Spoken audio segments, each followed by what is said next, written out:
Seeing an old friend for the first time in a while always brings up a lot of different memories. We have so much to catch up on, so much to talk about, and of course, we've both got more grey hair than last time we saw each other. That has never been more true than it is with Sandy, my Africa Jeep. I've spent a lot of my life building, living in, and having adventures with this Jeep, so it is hard emotionally every time I see it and every time I think about everything we've been through together. With winter fast approaching, it's time to get Sandy out of hibernation. I need to get her back on the road and back in tip-top running condition. A few moments later. Oh, the clutch is light. E-brake's off.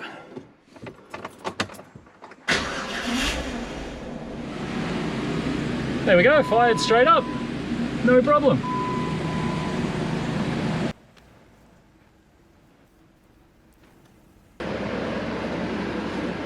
There we go, that was pretty quick and easy.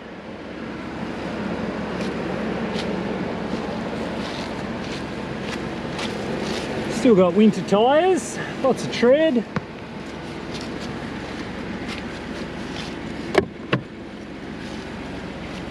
Ooh. The rust is taking hold down here. It's a bit more bubbled than it used to be, for sure. Even though I fixed these a couple of years ago, they're rusted again.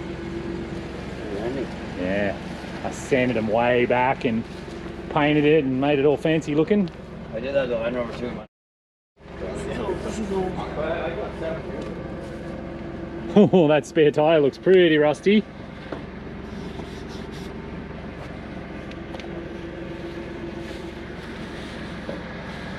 Jeez, even those lug nuts look bad.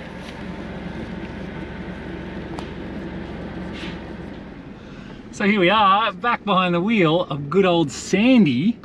It has been a while and she is looking a little aged. So far so good, driving well. I've still got it in low range, so I'll just take it out here before we hit pavement.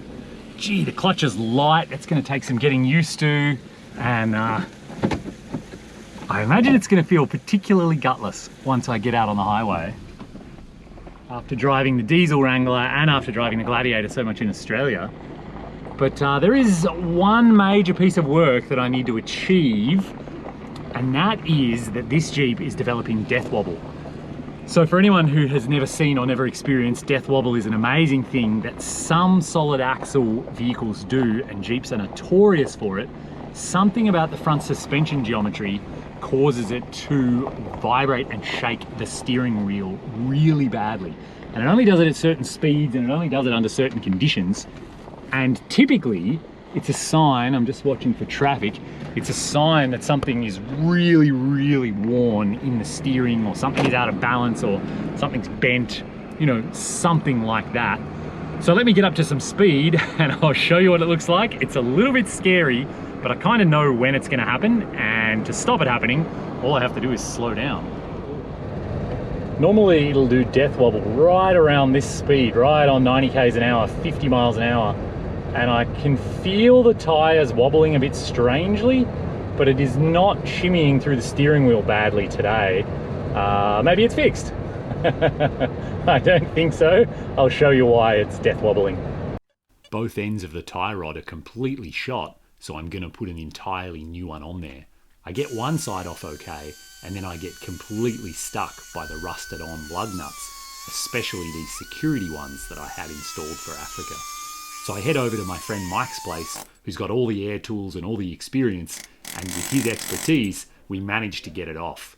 You can bet I don't put them back on there, and in fact, I go for new lugs all around.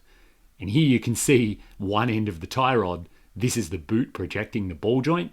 It's pretty bad. I think it's time for a new one. So we do install a brand new tie rod. My hands were dirty black, so I didn't film too much of it. But there you can see brand new end, entirely new tie rod, and of course a lovely new end with a boot, new grease, all good to go, and torque to spec on the other end as well. To give it a good test, I drive it high up into the mountains, a solid hour on a nasty logging road. It's a great place to camp, and so I pop the roof and enjoy the afternoon sun. One of the things I've always loved about this setup is how quick it is to make camp. This is real time. I have not sped this up. It's literally 30 seconds from when you turn the engine off to when the bed is made and camp is entirely set. This is a setup that I think I'll probably never be able to beat. So here I am back at Sandy, and it always evokes a lot of really strong memories when I drive Sandy, when I have a look at her. I have to acknowledge that some of the best days of my entire life and some of the worst days in my entire life have been with this vehicle. You know, getting malaria twice, rolling it, all of those were the bad days when I was exhausted, when I was lonely, when I was scared. But then, of course, the days where, you know, I stood on the roof and looked at elephants, or I woke up in the morning, unzipped, and there's a giraffe 20 meters away from me. So some incredible, incredible adventures. And I was just looking in the book, and actually she's just about to roll over 300,000 kilometers. That means I've driven this Jeep 200,000 kilometers. And that is the most that I've ever driven a single vehicle. But it also means she's getting a little bit long in the tooth. There's definitely surface rust coming back on the rock rails, even though I fixed those a few years ago. Obviously the front suspension is getting a little bit worn, so brand new tie rod is going to fix the death wobble in the short term. But of course the front axle is still weeping from the rollover in Uganda. I did notice it's been leaking coolant for a while now from the coolant temp sensor. It just weeps the tiniest amount. I can see it and smell it on the front of the engine. Also now one of the rocker covers is weeping oil just a tiny bit. So she's definitely getting a little bit long in the tooth, and it's time for me to make some really hard decisions about what I'm going to do with Sandy. And the reason I've been hanging on to it for so long is my dream was to get it into a museum. I feel like this is the first Jeep ever that has gone all the way around Africa. And I would love to see it, you know, in a forever home where it'll be on display. Maybe I can go and have a look at it in a few years and reminisce. So that would be my ideal. And Jeep themselves in 2019, they announced that they were building a big museum, finally an official Jeep museum in Toledo in Ohio, where these Jeeps are all assembled. And so a really good friend of mine is going to curate that museum. And so I've kind of been holding out hope that Sandy would get a place in that museum.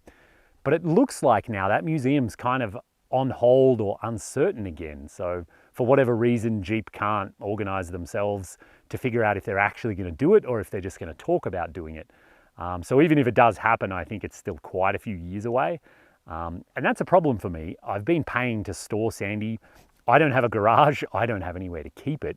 And so paying to store it, obviously just sitting is not good for it and getting a little bit more rusty and things like that.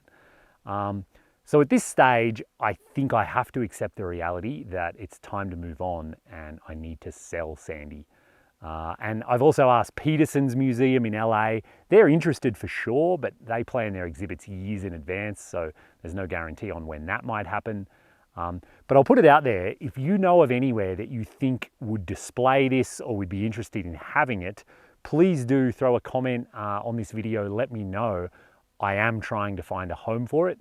I'll probably drive it this winter. I think it'll be my daily driver. The new Jeep is still work in progress. That's sort of a side thing.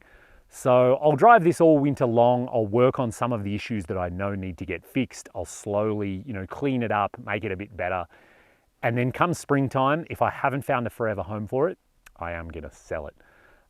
And a couple of years ago, that would have been a really, really hard thing to do. I was still very attached to Sandy and I wouldn't have done that. But I have to acknowledge now that I have this new Jeep and, all my effort and energy is focused on that. And also money is pretty tight right now. Katie and I are trying really hard to save up so that we can ship the new Jeep to a new part of the world next year and go on a big adventure. And I've got to say, if I could convert Sandy into some money and then put that money towards the next expedition, that would be really nice. That would make sure the expedition happens. And so I'm in that place where I have to decide, do I want to hold on to this for sentimental reasons, or do I want to convert it into a pile of money and then spend that money on the next expedition? And that's what I've always done in the past. I've always just let my vehicles go. And again, if I had a garage and if I kind of had lots of money, maybe it would be fun to have all of my vehicles lined up and reminisce about all of the different trips, or People have even said, you know, I should keep the hood because it has the map on it. You know, throw the hood on the wall of the garage so I have it forever. Again, I don't even have a garage, so there's kind of nowhere for me to keep it or store it. It kind of feels like more of a burden than anything else. And it's hard for me to acknowledge that about this Jeep. You know, we've been through so much together, but to acknowledge that it's kind of becoming a burden at this point. It's a difficult thing to realize, but that's where I'm at. And so that's my update on Sandy. But if you know of somewhere that would be interested in displaying it, or, you know, some way recognizing the trip around Africa, the 54,000 miles, 35 country, 3-year ridiculous adventure, please let me know in the comments. And if you've got any questions or any comments about what you think I should do with Sandy, what I can do to get her up to speed or get her a bit more appealing. I don't think I'm going to take her to more shows. This year I've got the new Jeep coming to SEMA. You know, I did the show circuit in 2019 with Sandy. I feel like she's kind of old news now. She's kind of ready to be put out to pasture a little bit. So that's the plan for Sandy. And I wanted to give you guys an update.